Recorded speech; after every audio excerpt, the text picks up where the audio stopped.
साथियों नमस्कार। पटना बिहार से मैं अमिताभ कुमार दास, आईपीएस 94 बैच, और आप देख रहे हैं मेरा अपना यूट्यूब चैनल दास बोले बिंदास। साथियों, इस चैनल में मैं आपको ऐसी जानकारियां भी देता हूं जिनको जानना जरूरी है, लेकिन जिनको ज्यादातर लोग नहीं जानते।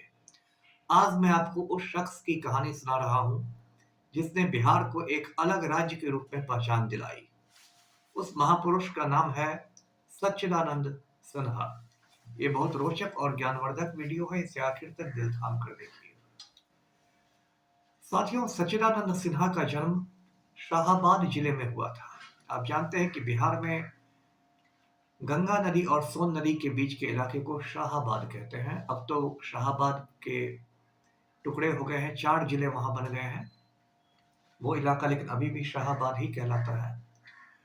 और सच्चिदानंद सिन्हा के जो पिता थे, बख्शी शिव प्रसाद सिन्हा, वे डुमराव महाराजा के तहसीलदार हुआ करते थे। सच्चिदानंद सिंह ने बचपन की जो तालीम थी वो अपने गांव में ही हासिल की, लेकिन उसके बाद वो पढ़ने के लिए लंदन चले गए। लंदन में जाके उन्होंने कानून की पढ़ाई की और उनके सहपाठी थे महात्मा गांधी। यानी लंदन में जो कानून की पढ़ाई वो लोग कर रहे थे, तो एक ही क्लास में सच्चिदानंद सिन्हा और महात्मा गांधी दोनों थे। उस समय लंदन में बिहार से एक दो और लोग गए थे कानून की पढ़ाई करने, जिसमें एक का नाम था मौलाना मजहरुल हक और दूसरे थे हसन इमाम। लंदन में इन लोगों ने एक सोसाइटी बनाई थी जिसका नाम अंजुमन इस्लामिया था, और इसकी बराबर बैठक होती थी। इसमें कभी कभी गांधी जी भी आते थे, और एक बहुत बौद्धिक और बहुत बुद्धिजीवी लोगों की एक सोसाइटी थी।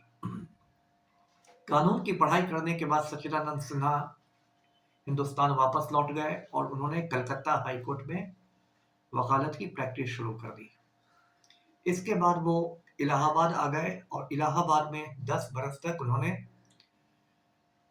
वकालत की प्रैक्टिस की। इलाहाबाद में ही उनकी दोस्ती हो गई खुदा बख्श खान से। ये वही खुदा बख्श खान है जिन्होंने पटना में ऐतिहासिक खुदा बख्श लाइब्रेरी की स्थापना की थी, आज भी है पटना के अशोक राजपथ पर।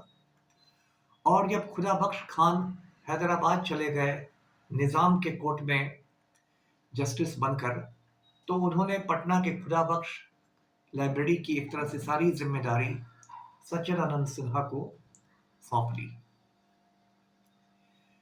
सच्चिदानंद सिन्हा को इसलिए भी याद किया जाता है क्योंकि बिहार को एक अलग राज्य बनवाने में उनकी सबसे बड़ी भूमिका रही।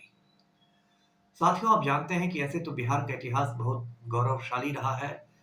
ये मगध साम्राज्य की धरती रहा है। ये जो पाटलिपुत्र है, ये मगध साम्राज्य की राजधानी हुआ करता था। लेकिन फिर धीरे धीरे क्या हुआ कि बिहार का महत्व घटता चला गया, और उसके बाद जो देश की राजधानी थी, कभी कन्नौज, कभी दिल्ली, कभी आगरा जाती गई। यहां तक कि बीच में जब बिहार का शेर शाह गद्दी पर बैठा, हिंदुस्तान की गद्दी पर, तब भी बिहार की अहमियत खास नहीं पड़ सकी। और अकबर के जमाने में बिहार एक छोटा सा सूबा था, जो कि एक तरफ अवध का सूबा और दूसरी तरफ बंगाल के सूबा के बीच में था। एक तरह से वो बफर जोन था अवध और बंगाल के बीच का।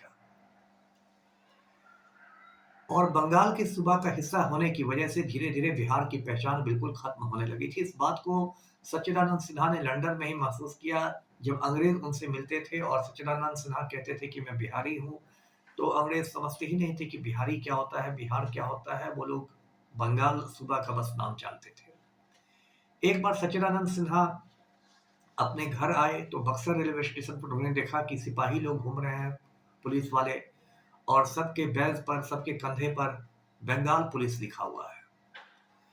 तो सच्चिदानंद सिन्हा को ऐसा लगा कि इससे बिहार की पहचान ही धीरे धीरे खत्म हो जाएगी और धीरे धीरे लोग बिहार के गौरवशाली अतीत को भी भूल जाएंगे। तो इसके लिए उन्होंने कुछ लोगों के साथ मिलकर बिहार के अलग राज्य बनाने की मुहिम शुरू की। उनकी लेखनी बहुत मजबूत थी, बहुत मजबूत थे वो अपने कलम के।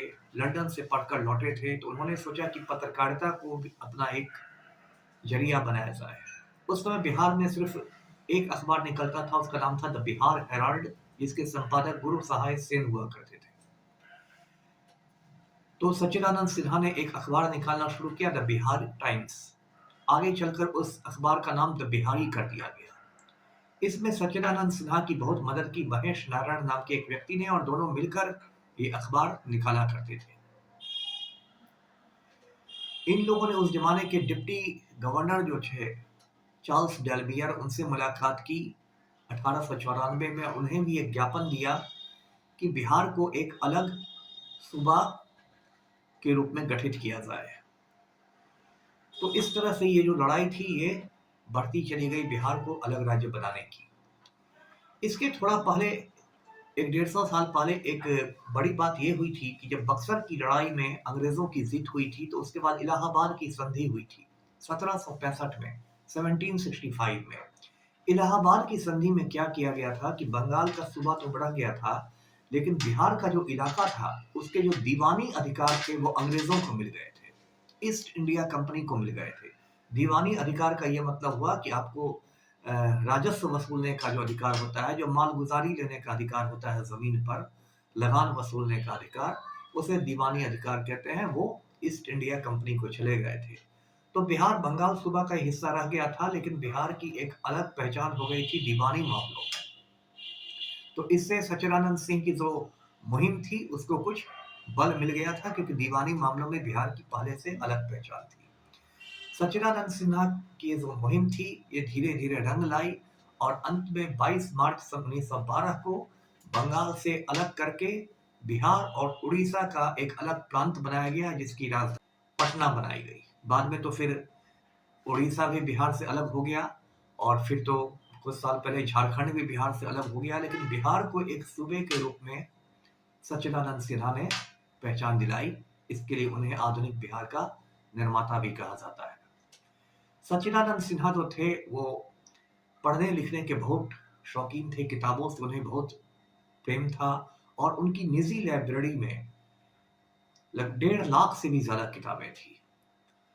और उन्होंने उसको बाद में सरकार को सौंप दिया, और आज भी वो पटना में है, सिन्हा लाइब्रेरी है। उनकी पत्नी का नाम राधिका सिन्हा था, तो उस पूरे परिसर का नाम है राधिका सिन्हा इंस्टीट्यूट और सच्चिदानंद सिन्हा लाइब्रेरी। वो बिहार की श्रेष्ठ लाइब्रेरियों में उसकी गिनती होती है। साथियों, सच्चिदानंद सिन्हा को बहुत ऊंचे ऊंचे मतलब पदों पर बैठने का मौका मिला। वो 1936 से 44 तक 8 बरस तक पटना यूनिवर्सिटी के वाइस चांसलर रहे, कुलपति रहे। मैं अपने बाबूजी से बराबर उनके किस्से सुनता था।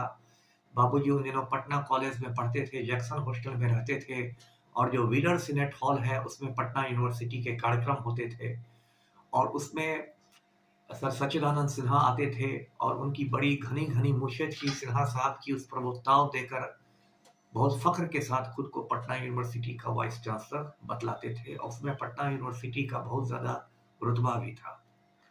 तो ऐसे थे सिन्हा साहब। जब संविधान सभा का गठन हुआ, ये बात 1946 की है, आजादी थे थोड़े समय पहले की, तो उस समय संविधान सभा में सबसे जो बुजुर्ग सदस्य थे वो सच्चिदानंद सिन्हा थे। तो कांग्रेस अध्यक्ष हुआ करते थे जेबी कृपलानी, आचार्य कृपलानी। उन्होंने संविधान सभा के अंतरिम अध्यक्ष के लिए, अस्थायी अध्यक्ष के लिए सच्चिदानंद सिन्हा का नाम प्रस्तावित किया, और वे सर्वसम्मति से सिन्हा साहब संविधान सभा के पहले अध्यक्ष चुने गए। हालांकि वो 2-3 रोज ही रहे, उसके बाद डॉक्टर राजेंद्र प्रसाद को अध्यक्ष चुन लिया गया, क्योंकि सिन्हा साहब का जो स्वास्थ्य था वो गिरता चला जा रहा था। बाद में जब ये संविधान तैयार हुआ भारत का, और संविधान की मूल प्रति पर सच्चिदानंद सिन्हा के दस्तखत की भी जरूरत पड़ी, तब तक सिन्हा साहब बहुत बीमार रहने लगे थे।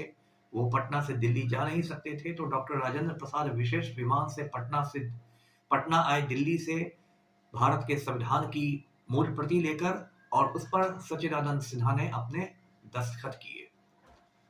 एक और रोचक बात है कि कुछ साल पहले अमेरिका के राष्ट्रपति जो उस समय थे बराक ओबामा, वो भारत की यात्रा पर आए थे 2015 के आसपास।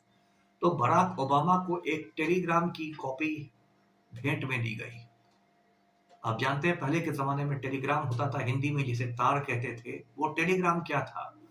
वो टेलीग्राम उस समय के अमेरिकी विदेश विभाग ने सच्चिदानंद सिन्हा को भेजा था और संविधान सभा का अध्यक्ष चुने जाने पर उन्हें शुभकामनाएं दी थी।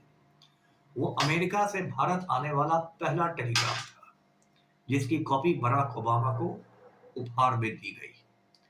तो ऐसा रुतबा था सच्चिदानंद सिन्हा साहब का।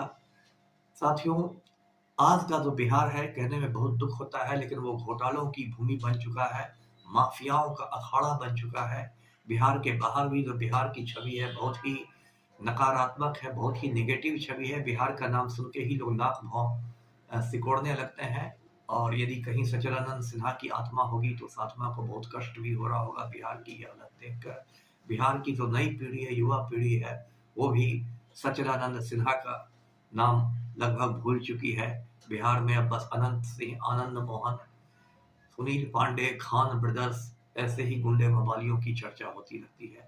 ये वीडियो मैंने एक श्रद्धांजलि के तौर पर बनाया है और इस वीडियो के जरिए मैं सच्चिदानंद सिन्हा को खिराजे अकीदत पेश करता हूँ। वीडियो को लाइक करें, शेयर करें, चैनल को सब्सक्राइब कीजिए। धन्यवाद। जय हिंद।